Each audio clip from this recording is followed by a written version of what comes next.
ñu leen di siyaar war ñaan leen jàmm yéen a ngi ci Guyaar Sarr TV tey la lundi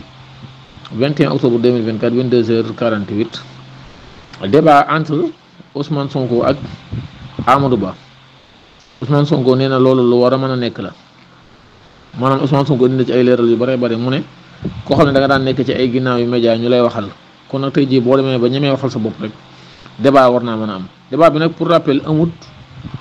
maanaam fixé wuñ date bi ndax dana am ak du am moom mi ngi suñ kanam waaw mu ne danañ ci leeral yu bëree bëri ci lu jëm ci wàllum économique yooyu situation économique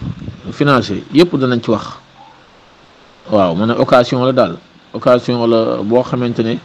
war nañ cee mën a wax ci lu bëree bëri comme Amadou Ba moo ko doon sàkku léegi Sonko di premier ministre bu Sénégal te ñoom ñaar ñëpp ne pour rappel ay njiiti jawriñ la woon ci Sénégal léegi nag Sonko mettre na mbir ma à fin léegi nag moom la des rek mooy ba xam dana am date wala du am date. gonte woon na benn conférence de presse bi nag dañ ci mën a jàpp mooy wax na ci jàpp bu ngeen ne mu ne dañ ko war a bàyyi wax na ci situation yi nga xam ne moo xew ca Matam ak Bakel ak yooyu wax na ci ci bari wax na tamit relation moom ak Ousmane Sonko wax na ko. yu bëree bëri moom ñëw na ci